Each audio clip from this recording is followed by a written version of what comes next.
Terima kasih pemirsa, Anda masih bersama kami dalam Berita Papua. Untuk Anda yang baru bergabung, kami akan menyajikan kembali 3 berita utama hari ini.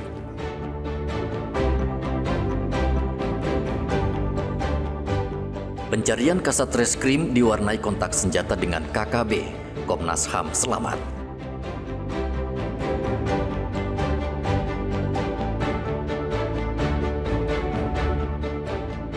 Tuntut penambahan kuota beasiswa, puluhan mahasiswa dan pelajar berunjuk rasa di kantor Yayasan Pengembangan Masyarakat Amukme Kamoro, Mimika.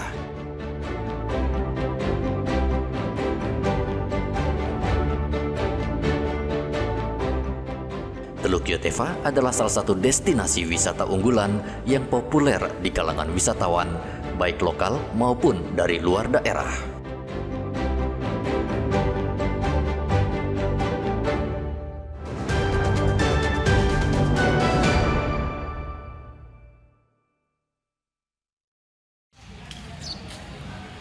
Pemerintah Kota Jayapura mengeluarkan surat edaran yang berisi larangan sekolah negeri, mulai dari PAUD, SD, SMP, dan SMA untuk tidak memungut biaya apapun saat menerima siswa baru.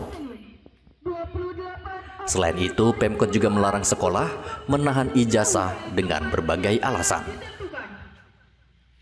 Wakil Wali Kota Jayapura Rustan Saru mengatakan tidak boleh ada siswa yang kesulitan mendapatkan hak pendidikan hanya karena masalah administrasi. Ia mengancam akan memberikan sanksi administrasi jika terbukti ada sekolah yang melakukan pungutan liar atau menahan ijazah kelulusan siswa. Edaran itu berbunyi dalam tahun ajaran baru 2025 ini, bulan Juni nanti, sekolah-sekolah negeri tidak boleh memungut biaya pendaftaran. Ya, ini jelas.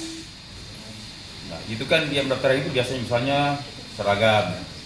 Nanti sekolah boleh aja siapkan seragam, bisa orang tua beli di situ. Jadi jangan sekolah yang menjual kepada orang tua, tapi orang tua membeli silakan. Membeli di luar boleh. Yang penting jangan dipaksa. Jangan dipaksa, kalau tidak boleh tidak lulus, itu tidak boleh. Atau lulus harus beli, itu tidak boleh. Silakan mereka memilih sendiri. Ya, jangan sampai ada masalah.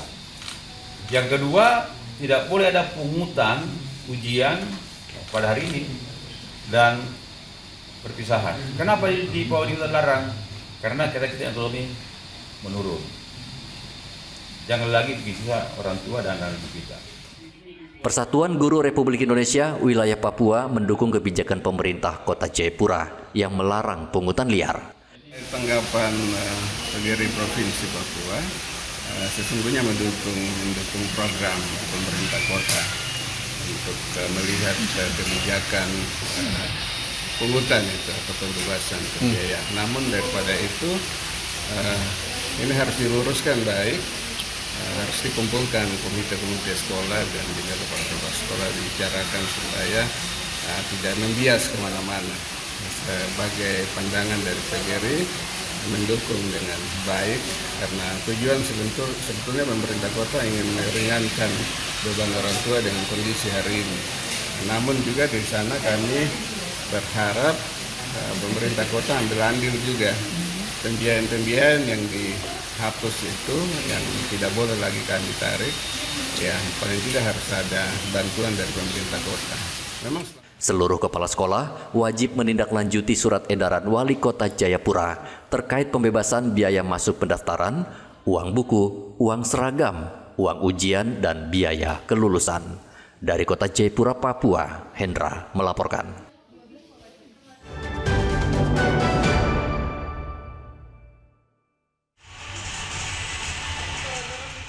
Majelis Ulama Indonesia merilis sejumlah produk jajanan anak-anak berlabel halal namun mengandung daging babi. Jajanan haram ini beredar luas di warung hingga toko. MUI meminta orang tua yang beragama Islam untuk lebih waspada dan memantau anak-anak mereka. Jajanan mengandung daging babi tersebut banyak beredar di minimarket. MUI Merauke meminta masyarakat, khususnya orang tua, jeli dalam memilih jajanan untuk anak-anak. Menyampaikan kepada masyarakat sekaligus menghimbau untuk berhati-hati ya terhadap sudah ada peredaran 7 jenis jajanan anak-anak yang itu sudah mendapatkan informasi dari MUI pusat bahwa itu mengandung sesuatu yang diharamkan, terutama kepada orang tua yang muslim ya, ketika anak-anaknya sekolah harap memperhatikan jajanan anaknya di tempat-tempat di sekolah tersebut, karena ini berkaitan dengan tadi makanan yang baik, bergizi, bermutu, dan juga sesuai dengan standar Islam, yaitu harus halal. MUI meminta pihak berwenang segera bertindak untuk menarik produk jajanan tersebut karena kasus ini serius dan menyentuh aspek keagamaan dan dugaan pembohongan publik. Pekan lalu BPOM menemukan 9 produk makanan yang mengandung babi. Seluruh makanan itu sudah diminta agar ditarik dari peredaran. Muhammad Ridwan melaporkan dari Merauke, Papua Selatan.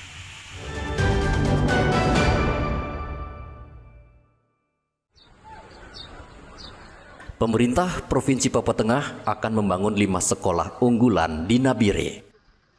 Wakil Menteri Pendidikan Tinggi, Sains dan Teknologi, Stella Christy, meninjau langsung 5 lokasi itu.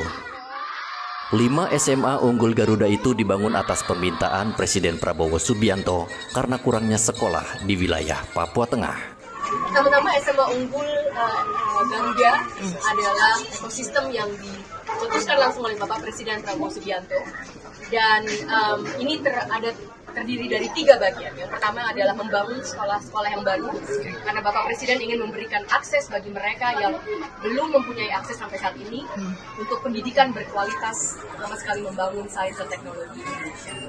Yang kedua, bagian dari program hasil terbaik cepat Sekolah Unggul Garuda adalah membina sekolah yang sudah ada. Jadi SMA yang sudah ada pun akan dibina. Jadi ada 2. Dan juga ada yang ketiga, pemberian beasiswa yang namanya beasiswa Garuda. Hari ini pun akan diluncurkan beasiswa Garuda ini. Jadi untuk keberlanjutan dari hasil SMA Sekolah Unggul Garuda. SMA Unggul Garuda akan menjadi sekolah berasrama agar para siswa bisa bersama mengenal satu sama lain dan peka terhadap keragaman Indonesia, sehingga ke depan mampu menjadi pemimpin yang arif dan bijaksana serta memiliki wawasan global dan kepekaan lokal. Provinsi kami ini ada 8 kabupaten. Dari 8 kabupaten ini 6 dalam posisi yang kita perlu membenahi karena ada faktor keamanan dan lain-lain. 2 itu sedikit relatif aman. Jadi kami di Provinsi Papua Tengah sedang merencanakan dan sudah merencanakan untuk bagaimana anak-anak yang ada di belakang yang tidak dapat kesempatan pendidikan itu kita mau turunkan ke Nabire maupun di Timika. Banyak anak usia sekolah di Papua tidak bersekolah karena bangunan sekolah yang minim serta tenaga pengajar yang kurang. Tenaga pengajar banyak yang tidak betah tinggal di pedalaman karena berbagai ancaman, seperti ancaman KKB dan juga tidak ada fasilitas yang memadai. Arthur melaporkan dari Nabire, Papua Tengah.